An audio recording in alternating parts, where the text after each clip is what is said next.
Ben Franklin's World is a production of the Omohundro Institute.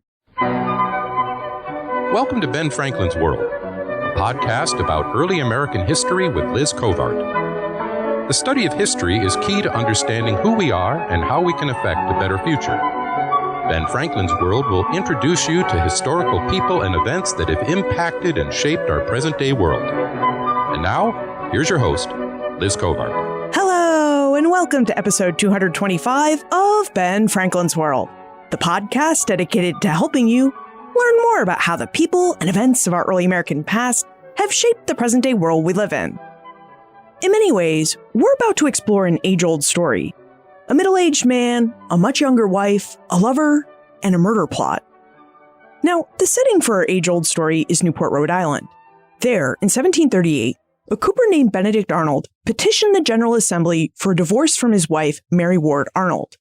Now, within his petition, Benedict claimed that Mary had taken a lover and attempted to murder him with poison, also so that she could run off with her new beau and his land. So, how did the story of love, divorce, and murder unfold? What does it have to say about the larger world of colonial America and the experiences of colonial American men and women? Elaine Foreman Crane, a distinguished professor of history at Fordham University, will answer these questions as she takes us through the Arnold story with details from her book, The Poison Plot, a tale of adultery and murder in colonial Newport. Now, as we wend our way through this plot, Elaine reveals what we know about Benedict and Mary Ward Arnold and the circumstances of their marriage, why and how Mary may have attempted to poison Benedict, and what the story of Mary and Benedict Arnold reveals about early American history. But first, I just wanted to take a moment to thank everyone who came out to our listener meetups in Chicago and Denver last month. Meetups are always a lot of fun, at least I think they are, because they're great opportunities for me to get to know you and you to get to know me. Plus, I find meetups to be really helpful. Meetups are where I get the chance to really talk with you, which allows me to solicit your feedback on the show and to hear about your interest for future episodes. I also get the chance to test out and gauge your interest in new ideas that the Omohundro Institute's digital projects team and I are thinking about. And this is all really important to me and to the OI because we produce this show for you. Now, there will be more meetups to come in 2019. I will be in Albany, New York, and Milwaukee, Wisconsin in April, Pittsburgh in June, Orlando in August, and I'll be making my way to New York City and perhaps even to Santa Fe in May. So I'll keep you posted on these future events as we plan them. Oh, and Kevin, I read your card and here's your shout out. Thank you so much for coming to the Denver meetup, for listening to the show, and for telling your friends about it. All right. Are you ready to investigate this tale of love, divorce, and attempted murder? Let's go meet our guest historian. With tidings and wisdom to share about our early American past, here is this week's special guest. Our guest is a distinguished professor of history at Fordham University. She's authored numerous articles and 5 books, including Witches, Wife-Beaters, and Whores, Common Law and Common Folk in Early America, and, most recently, The Poison Plot, a tale of adultery and murder in colonial Newport. Welcome to Ben Franklin's World, Elaine Foreman Crane. Thank you so much. Delighted to be here. Now, The Poison Plot is an interesting tale. Elaine uses the scandalous divorce proceedings of Mary Ward and Benedict Arnold to explore the relationship between commerce, culture, and crime in early America. Elaine, this seems like a really revealing story. So I wonder if we could start with you telling us a bit about the main characters in this plot. Would you tell us a bit about Mary Ward and Benedict Arnold? I sure will. First of all, it's a small story. It's a micro-history, as we call it, with large implications, not only local, but as far as international is concerned. But Mary Ward and Benedict Arnold, what about them? Mary Ward was a Connecticut woman who somehow met Benedict Arnold, who was the grandfather of the notorious traitor, but that, of course, is later in our story. She is almost 20 years younger than the man that she will marry. How she met him, I do not know. I have 100 pages of documents, but those documents are limited to the divorce proceeding, and they are commentaries on Mary, commentaries on Benedict, but reveal very little about the nature of Newport itself. And I know very little about Mary Ward's early life. I know very little about Benedict Arnold's early life. And what is most confusing is that since everybody in early America had exactly the same name, it seems, at the time we are talking about, 1738, 1739, there were 6 Benedict Arnolds at the same time. So I had to be very careful to make sure that every time I wrote something or did a piece of research, I was pointing to the right Benedict Arnold. Yeah, I've encountered that name problem in my own research. It really seems like many families seem to have 1 or 2 names that every generation wants to pass on, which is really hard for the historian. Now, I'd like to go back to something you said at the start, which is the Poison Plot is a microhistory, a story with large implications. Would you tell us a bit more about what a microhistory is and how it differs from other types of history that we read or hear about? I will try. I say try because there are lots of ways to interpret microhistory. There was a wonderful conference in Rochester, New York last November, a microhistory conference. And by the end of the conference, I think people were less sure about what microhistory actually is. I call it a small story, but it can be a small story with large implications. But you can take it a step further and say, well, is a biography of a single person, a microhistory? I can't answer that. So I would just say for our purposes here today, it's a story that took place at a particular moment in time over several months in 1738, 1739. But beyond that, it's hard to define it. In fairness, I guess that question was like walking into a room full of historians and asking them to define a period like the American Revolution. Like, if I asked 100 historians what the American Revolution was, I'd get 100 different answers. Yes, I would say that that is absolutely true. Now, you noted earlier that between 1738 and 1739, you found at least 6 Benedict Arnolds in different historical records. And as a result, you mentioned that you had to be really careful to make sure that you were citing the right Benedict Arnold. How exactly were you careful? Would you tell us a bit about how you conducted your research into the lives of Mary Ward and Benedict Arnold? This is a Rhode Island story. And I have finally, in the end, about 100 documents. But as I said, they are limited to the divorce proceeding. This story sort of fell in my lap, and it is a part of the larger story of Newport in those years. How did I find them? They found me. How's that? Benedict and Mary Arnold found me. How did they find you? In this one divorce petition. I've been working in legal history. I've been working in the archives of Rhode Island in Pawtucket.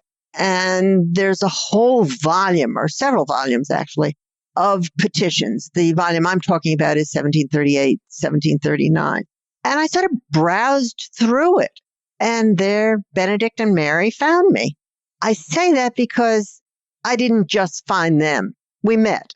Let's put it that way. We met. So you mentioned earlier that we know very little about the early lives of Benedict Arnold and Mary Ward Arnold. But we do know that Benedict was about 19 years older than Mary and that he had 5 children when they married.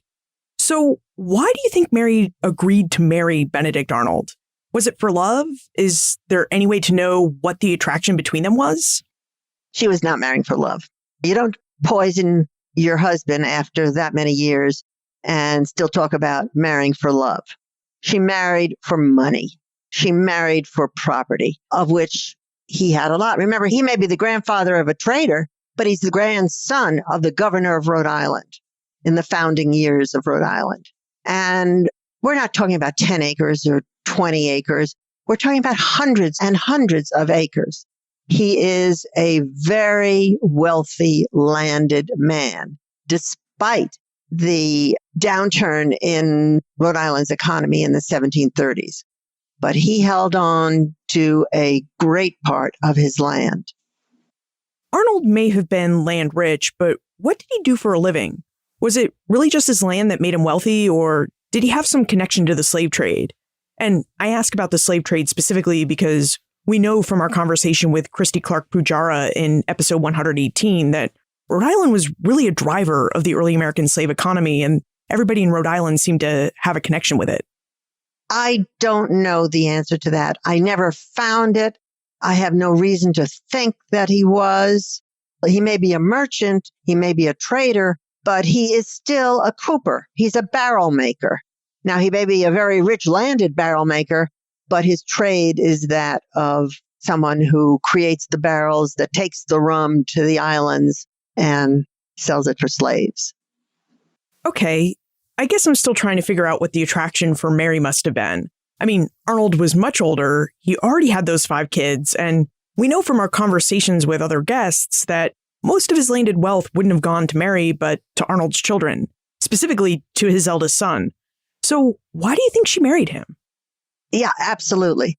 But I can't answer that question any further than the documents tell me. I don't know how they met. I don't know what she looked like. Contagious diseases were rampant. Did she have some? I don't know. Was she articulate? I don't know that. I know she can't write, but can she read? I can't be assured of that. I would like to think she could, because the temper of the times was such that women were likely to learn how to read even if they couldn't write. So I don't know much about her. I just know that obviously they did meet, they did marry, and the events that followed happened. 100 documents say they happened. Yeah, let's talk about those events that followed. So, in December 1738, Benedict Arnold filed for divorce. And when he filed his petition, he claimed that he was the victim of a thwarted poison plot engineered by his adulterous wife, Mary Ward Arnold, and her lover, Walter Motley. Elaine, there is definitely a lot in these 100 documents that you found. So, would you take us through the Arnold's divorce petition and what it says about Mary's supposed poison plot against Benedict? Yes. First of all, I want to draw your attention to Motley. I mean, that's just such a wonderful name. You can't make this stuff up. Walter Motley and Turf the Bayman. Mary had apparently been cavorting around with someone named Turf. I don't even know his first name, but Turf the Bayman. And she admitted as such to Benedict. He is affronted, of course, but he doesn't do anything. He still leaves her property. Then she carries on with Walter Motley, and she and Motley decide that they can't wait any longer for her husband to die. He's in his 50s, but they can't wait any longer. So she and Motley decide they're going to poison him so that Mary will, as his widow, inherit her widow's portion, which is, as you must have guessed by now, a lot of land. But remember, I can only repeat what I know from those records. Do those records happen to tell us anything about why Mary sought a romantic relationship outside of her marriage with Benedict? No, they do not. Her voice is absent. The petition is written by Benedict Arnold to the Rhode Island General Assembly. He accuses her, and every document that I have supports him. She's absent. Her voice is absent. What would she have said? How would she have explained her position? I don't know. I can only infer that after 19 years of marriage to this man, she did not want to be married to him any longer. And she had a couple of boyfriends. She was sleeping around. And as Benedict himself said, Mary accordingly gave him a dose of poison in an egg dram, which worked on him in so violent a manner, upwards and downwards, that he despaired of his life and at length was rendered delirious. That's a quote from the petition itself. And Mary at this time saw him very, very sick, and she refused to help him, and she left him, as she said, or as Benedict interpreted it, she left him to dally with her Irishman. Walter Motley was her Irishman. But Benedict was still alive. Sick, but alive. And he finally figures out she doesn't want to be married to him any longer. I know we don't have a lot of specifics here, but why do you think Mary attempted to get out of her marriage by poisoning Benedict? I mean, couldn't she have just filed her own divorce petition? She could have, but it would have been a very rare occurrence. Rhode Island and the other colonies had very few divorces to begin with in the 18th century, and it is not likely that someone who could not write would have filed a divorce. Very few female divorces in Rhode Island at this time. Very few female divorce petitions anywhere. It was a male world. So what does the rarity of divorce petitions by women in colonial British America and the fact that Benedict Arnold's petition completely lacked Mary's voice say about colonial women's ability to seek any kind of legal redress in colonial period? Do you think this case study says anything more about women's ability to seek and gain legal remedies and protections in this era? They had very few avenues to pursue. I have always felt that women were very dependent. You asked why she married Benedict to begin with. She, like many, many women in early America in the 17th and 18th centuries, had to depend on a man to provide for them. At the same time, however, they were not totally without options. Women had jobs outside the home. But there's one thing I want you to understand. I want everybody to understand about what that meant. When I say outside the home, I meant they had skills that they could use to earn a little money of their own. But they performed these skills inside their home or at shops attached to homes.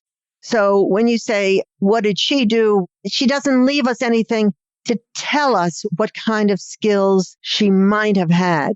But I get no sense that she is contributing to the family well-being. That's his land, that he either buys and sells more, that he rents out. The income is on his side. At least that's what the documents that I have tell me. There are none from her directly. So I don't know if she could do any more than the documents show. Benedict never says so, or at least this Benedict never says so.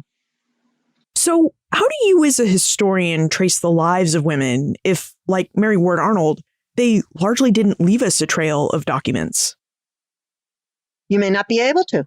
So I would like to think, not that there are a lot of Marys out there who try to poison their husbands, because I don't believe that's the case at all. But I would like to think that there are hundreds, thousands of very capable women who have skills, who bring to their marriages a way of earning income, even though it does not show up in account books. Sometimes it does. The documents I was working with were divorce papers.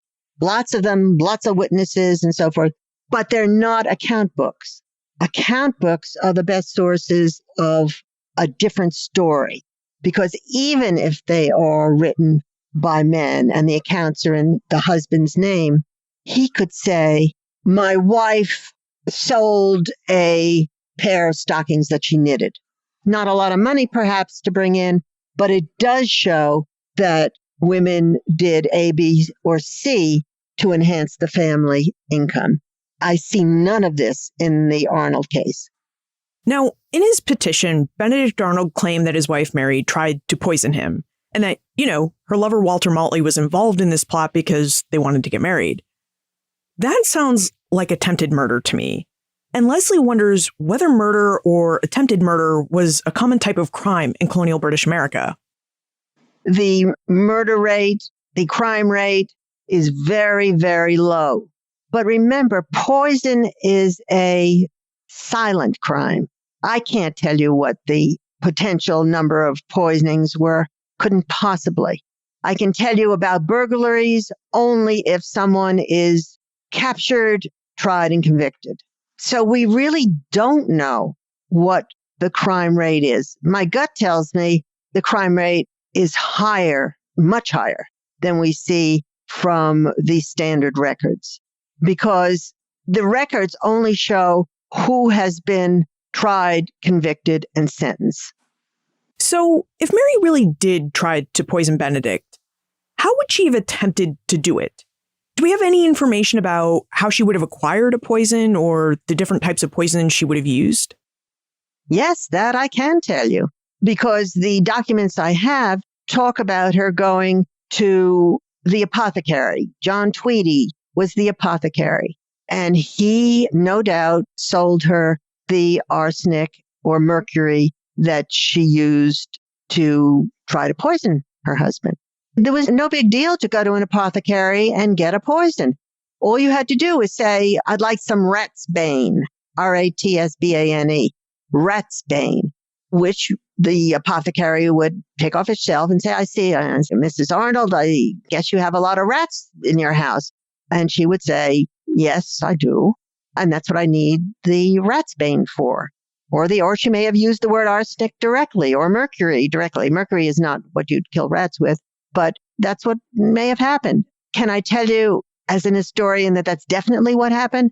I can tell you that it's likely, but that's about the best I can do for you. Okay, so we know that Benedict's divorce petition says that he believes that Mary really tried to poison him. Do we know whether Benedict ever tried to contact the police about Mary? I mean, would a colonial American even try to contact the police if their life was in danger, or was there perhaps a different customer response for this? There's no police. There's a sheriff and there's an assistant deputy sheriff.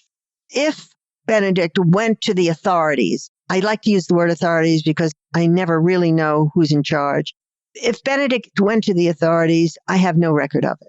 Did he talk about it to friends? Was Mary open with what she did in front of other people? Yeah, I see that. And that's why we have so many documents, because I have people testifying, Mary said this, Mary did that. So if you want to call that her voice, okay, but it is indirect. It's not coming from a document from Mary, but it is coming from people who would say, Mary did this, Mary said that. I was there, the deponent might say. But that's the best I can do to bring Mary to the forefront. Do I get the feeling that she is a person who is not someone we could take pride in from early America? Yeah, that's exactly what I think. Do I believe that she actually tried to poison him? Yes, I think it's possible. I know you said that we have a paucity of records when it comes to attempted marital poisonings and adultery, but as you have looked at a lot of different records, do you have a sense of just how widespread the practice of adultery by men and women was in colonial Newport or even in the wider world of colonial America? And I ask because Marcia is curious if adultery was a widespread practice. It's impossible to know how pervasive adultery was. Do I think it's a lot more than the number of poisonings? Of course I do. But I can't tell you that. I can't answer it. Adultery and poisonings are both silent crimes. The records are very, very sparse in terms of such activities. I can't answer the question because the documents will not help in terms of data, in terms of statistics. It will tell you how many people are prosecuted, and that is very, very few. Even if we can't know exactly how widespread the practice and crime of adultery was, we do know that colonial Americans were talking about it. In her book, The Poison Plot, Elaine discusses how during the 1730s, there was a popular literature that openly discussed adultery and possibly even influenced Mary Arnold's infidelity. Elaine, would you talk to us about this literature and how it may have influenced Mary's actions? Yes, there is a literature. Novels are becoming fashionable. Novels start to circulate in the early 18th century. They are all English, 99% in English. And it's part of a circulating culture. Remember, I cannot promise you that Mary could read, but I make the argument that she didn't have to read in order to become acquainted with Eliza Haywood's books, particularly The Injured Husband. As these books crossed the Atlantic from England, they circulate, and it would be chatter. It would be the equivalent of what we might call our book clubs. But beyond that, I can't tell you how she would have known about it. Did she have friends who read the book? I have no doubt that she did. Can I promise you she read it? No, I can't promise you that. But I think I can promise you that since Eliza Haywood was one of the most popular authors of 18th century England and America, that she would have known about this. And the story just is so completely comparable to her own life. I have to believe, I do believe, that she knew about the literature that's circulating, and she knew about Eliza Haywood's injured husband. Interesting. Would you tell us about the story Eliza Haywood wrote about in The Injured Husband and how it was comparable to Mary Ward Arnold's life? Yes, it's a 1723 story, and it is about a baron and a baroness, and it's the Baron de Tourtelay and his wife, and it parallels the Arnold story so completely that this is why I say she must have known about it. The Baron himself of Haywood's injured husband is perhaps a good man, a naive man. He's no longer a young man when he meets Mademoiselle Lamotte, and she's much younger than he is. She is fairly poor, and he is besotted with her. She pretends that she loves him. She contrives a very fast wedding, and she is suddenly a very rich woman. And she becomes the Baroness de Tourtelay. And she finds, within a very short time, other bedfellows. And according to Haywood's narrative, I love this quote, since her marriage with this foolish baron, she has been had by half the town. This would certainly have been seen as excessive by New England standards. So the baron eventually discovers his spouse's machinations, and he enters a room where she is having a go at it with her lover. And the baron is very astonished and distraught. He's so upset that he can't even draw his sword. The baroness is caught in the act, but she's smart. She sees him there and she says, help, help, a rape, so that it looks as though she's not a willing partner here. The baron believes her, and he melts, Haywood says, in a sea of tenderness, declaring how pure and untainted his wife was. So the baroness is now a little upset because she thinks that she may be in trouble. So she decides to act. And she says, if this meddling husband was no longer to be blinded, he must be removed. And she has to murder him. So she gives her husband a potion containing what Haywood says were pernicious drugs. Comparable to the Arnold saga, a skilled physician cures the baron, and of course his wife is very disappointed. So the baron pawns her jewels because she now has to pay other men to murder her husband. But the word of the baron's death at the hands of the men that the baroness hires, the word of his death never arrives. And the baroness is found by her husband to have contracted debts for luxury items. All these accusations fall on the baroness's head. She denies them all. But now the baron, who survived, is finally convinced that she had tried to kill him. The ending is a literary ending. The baron dies during a sword fight, and the baroness poisons herself. A very equitable end. So that's the end of The Injured Husband. Both characters die. As we know, Benedict Arnold died shortly after the divorce, but Mary Arnold remains very unrepentant, and she remarries twice in the following years. So that's the story of The Injured Husband and subsequent events in the Arnold family. So Mary may have been influenced by the injured husband, but what about Benedict? Was this novel the kind of work a man like Benedict Arnold would have read? And if he did read it, or if he might have read it, how might the novel have impacted his views about what was happening in his own marriage? Well, we don't know, but there's no reason to think that he wouldn't have been as persuaded as she was by the plot of the novel.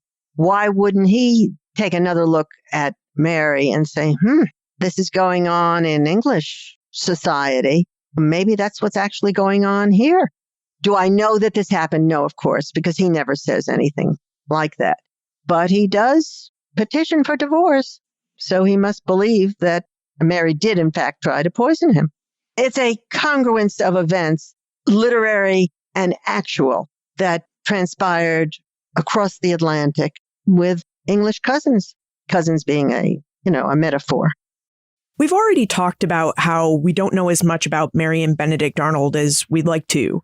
But Elaine, you did find their divorce proceedings, which contains more than 100 manuscript pages.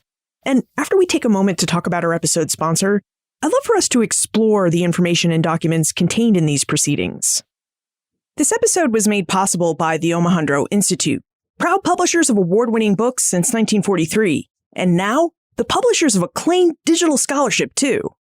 So, what is this digital scholarship? Like the OI's books and the William and Mary Quarterly, the leading journal of early American history and culture published by the Omohundro Institute, digital scholarship is first and foremost scholarship. It's historical research that has withstood rigorous peer review, or that feedback that scholars receive from other scholars, and scholarship that has met the highest standards for editing. But unlike traditional books or William and Mary Quarterly journal articles, digital scholarship is published in a digital format, in this case, within the OI's own app, the OI Reader. And Ben Franklin's World listeners can explore this great digital scholarship for free. Just download the free OI Reader app onto your favorite smartphone or tablet device, and when you open the app, look for OpenWMQ. Within the OpenWMQ selections, you'll find a wealth of resources, including resources for the Doing History series, as well as a new digital selection called Hidden in Plain Sight by Simon Newman, our guest historian from episode 66. Now, Simon's article brings late 18th and 19th century Jamaica to life through images, interactive maps, and sound. This digital article takes you along the journeys of the men and women who escaped slavery by traveling treacherous countryside trails and then by hiding in plain sight in the busy marketplaces and towns of the day. And now you can embark on this journey for free. Just download the OI Reader from your favorite app store and explore Simon's new digital article for yourself. And once you do, you'll see why, even after more than 75 years, the Omohundro Institute is still the leading institute of early American history and culture. Elaine, what information and documents do the 100 manuscript pages you found contain and consist of? You mentioned that they're all from the Arnold's divorce proceedings and that they're all from Benedict's point of view. So what are the documents in these proceedings and what do they have to say about Benedict's point of view?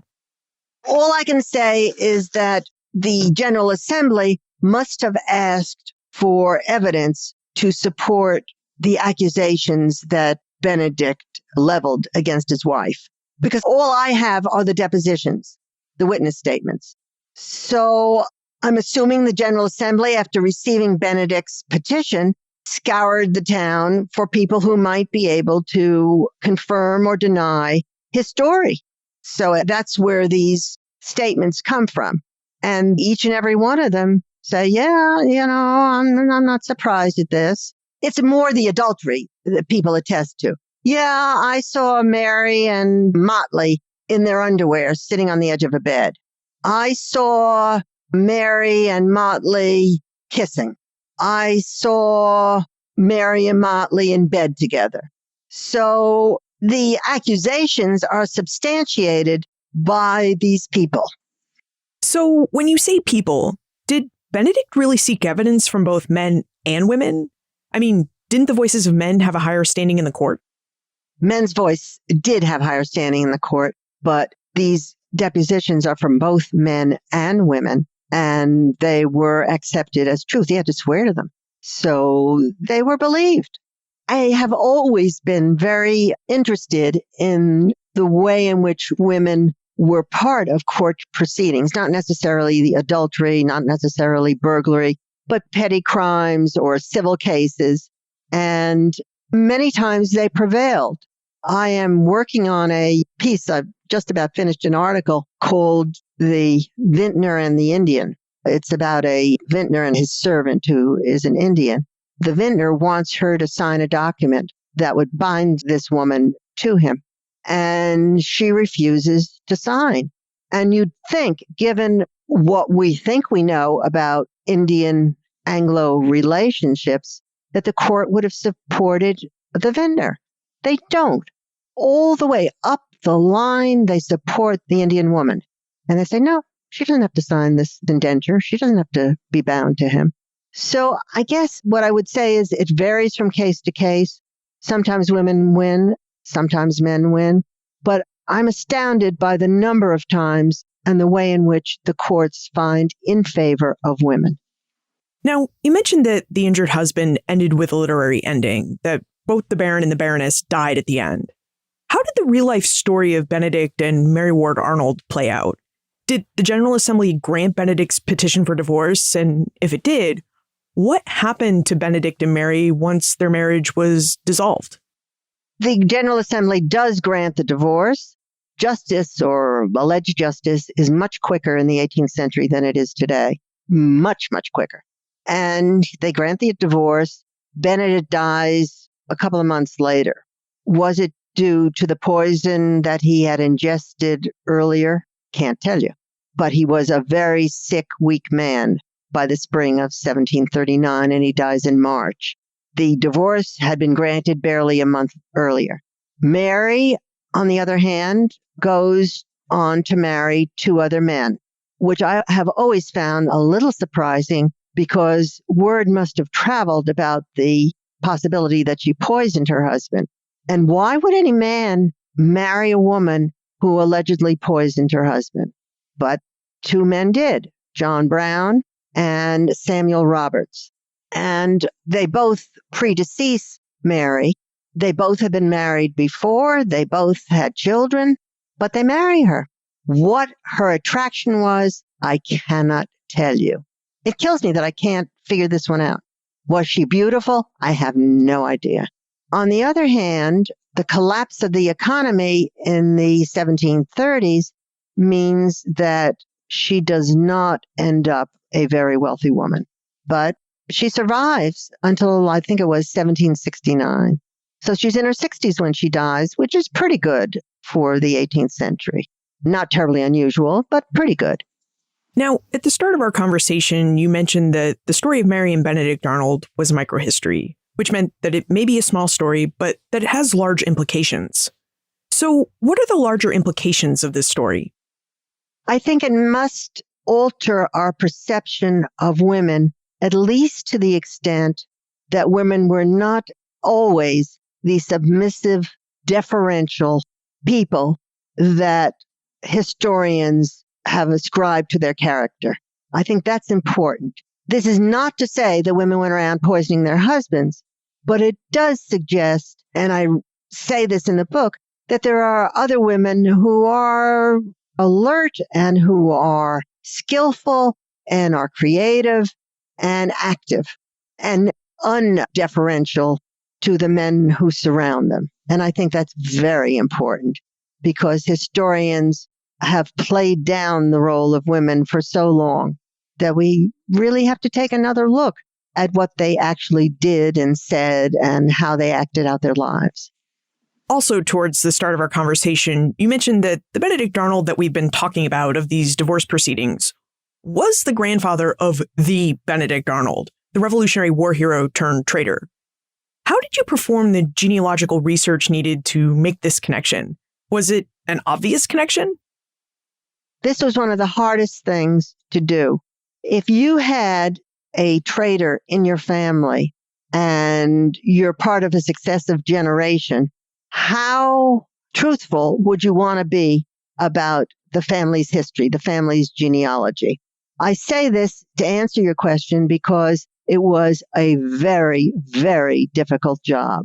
I never pinned down the year members of the family were born. Well, Benedict, Mary's husband, I could pin down. But his children, his son Benedict, couldn't do it because different genealogists gave him different years of birth. And the genealogists are relying on family memos, family histories, and so forth. And there are a lot of them, and they all give different dates for family members. One or two of the genealogies leaves Mary Arnold out altogether. She never existed. But of course, we know she did. And one last question before we move into the time warp. I wonder if you have any advice for us, because many historians and people who research their family trees encounter challenges when it comes to finding information. And in your case, you found that there wasn't a lot of information about Mary and Benedict Arnold outside of the divorce proceedings. And when you turned to genealogical sources, you found conflicting genealogies. So do you have any advice for us on how we can track down the information we're looking for and how we can circumvent what seem like dead ends? Rule number 1, do not rely on the internet. Rule number 2, do not rely on the internet. You have to go to the archives.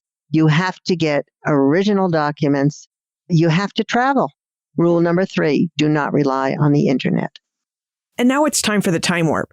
This is the fun segment of the show where we ask you a hypothetical history question about what might have happened if something had occurred differently or if someone had acted differently.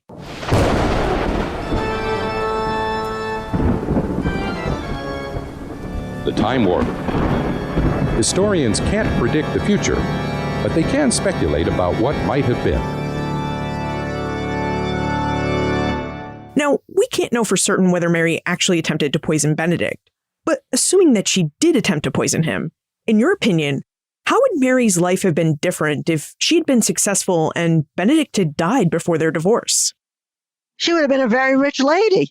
That's the answer to that. She would have been able to acquire a third of his property at the very least. And if he forgave her and gave her more in a will, she would have been even richer. So if he had not died, if he had forgiven her, she would have come out very well. She was impatient. If she hadn't been so impatient and if she hadn't slept around, she would have come out much better than she actually did, I think. So now that you've finished investigating the story of Benedict and Mary Ward Arnold, what aspect of history are you investigating now? Well, as I said, I've just finished a good draft of the vintner and the Indian. The vintner is William Heffernan of Newport, and the Indian was Catherine Cooper. I've sent that off to the editor of a compilation of microhistories, which will be published hopefully sometime in 2019 or 2020. And I'm waiting to hear back. I have not had enough people reading this. It's 30 pages to know the flaws yet, to know where I have to bolster up the evidence. But when I do, then I will redraw, redraft, rethink what people have asked me to do. I was very lucky with the poison plot because some very well-established historians took the time to read various drafts and say, you got to do this, you got to do that. And I have such respect for that. I did it. And I will do the same thing with the vintner and the Indian. Although I have to tell you, I have qualms about using the word Indian since it is a contested word these days. Some people say, well, I have to title it The Vintner and the Servant, but not The Vintner and the Indian. So I'm very torn because a number of native tribes say it's perfectly all right to use the word Indian. So I'm caught in the middle there, and that's where I stand at this point. I'm not quite sure what to do. And this is an article-length project or book chapter? Yes. I haven't stumbled on anything yet that would make me think I want to write another book. When I think of another 6 years to involve myself in traveling and searching out material for a book, it would really have to be something engaging. But having spent most of my career, pretty much all my career, on Rhode Island, I did by a set of documents for early New Amsterdam, which would allow me to search material here in New York and see perhaps if there's a story there that would engage me as much. Well, I really hope you find something engaging in your new documents, because I think we've really gotten a sense from our conversation with you that historians need to engage in a lot of back and forth when they work on a new project, and that producing an article or book project better be engaging, because it can really mean multiple years of work. Oh, does it ever? On the other hand, I retired from teaching a while ago and now have more time to devote to my first love, which is writing. And I'm lucky enough to live in New York and within walking distance of the New York Public Library, where I say hello to the lions every time I walk by. Now, how can we contact you if we have more questions about Mary and Benedict Arnold or about Colonial Newport and Rhode Island? My email is readily available to anybody who wants it. People will tell you I answer, and I not only answer, but I answer immediately and give as much information as I possibly can to people. I enjoy that, and I have time to do that now. So I have gotten emails and requests for information about that, about other things that relate to the 18th century from around the country. And that's very rewarding, actually. Elaine Foreman Crane, thank you for taking us through the very interesting divorce proceedings of Benedict and Mary Ward Arnold, and for showing us how they reveal much more about the wider world of historical sources and of colonial British American legal and gender history. It is my pleasure to have done it, and I am very happy to have had the invitation. Thank you. The Poison Plot tells the small story of why Benedict Arnold wanted to divorce his wife, Mary Ward Arnold. But as a microhistory, this is a small story with large implications. As Elaine revealed, the story of Benedict Arnold must alter our conception of women in colonial America. Benedict's divorce petition and all the supporting evidence accompanying it reveals that Mary was not the submissive, deferential helpmeet that many historians have portrayed colonial American women as being. In reality, Mary was defiant. She openly carried on romantic affairs, and she even plotted to kill her husband with poison, all in an effort to do what she felt was convenient and best for her. Of course, that was Mary. As Elaine reminded us, we can't assume that all or even a majority of colonial women went around trying to poison their husbands. That was an extreme measure. But what we can assume is that most women were often undeferential to the men around them, and that they often acted in ways that they thought best and appropriate. In essence, the story of Mary and Benedict shows us that colonial women may have had a lot of formal social and legal restrictions around their lives, but during the day-to-day of their lives, they thought for themselves and acted for themselves and their families. Now, another interesting facet of this microhistory is how it reveals the archives to us. We construct the archives we keep, whether they be formal institutional archives like the Rhode Island State Archives, or informal archives, like those we keep regarding the genealogy of our families.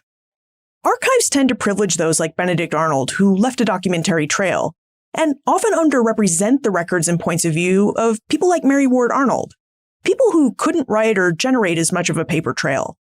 Sometimes, archives also give preference to the stories that we want to promote and tell, while obscuring or even trying to erase those stories that we don't want to promote or tell. Like the fact that your family could be related to the infamous traitor Benedict Arnold. So when we look at historical records from the past, we need to ask ourselves a bunch of questions. Who wrote the records that we're looking at? Why did that person create those records? And what information or people might be absent from those records, and why are they absent? This is where the help of other historians can be really helpful. Historians rely on the expertise and advice of each other to help them further their research and produce the best works possible. As Elaine noted, it's helpful to have someone look at your work and tell you where else you might find additional records related to your topic, or where you might want to be more critical of what a historical source says or does not say, or even where you might want to bolster your argument and evidence to make a more convincing case for your interpretation of those records. So in this case, The Poison Plot is a small story with larger implications because it's with this small story that we can see more about the everyday lives and experiences of colonial women, how the legal system of colonial America worked and who it privileged, and how archives and historians work.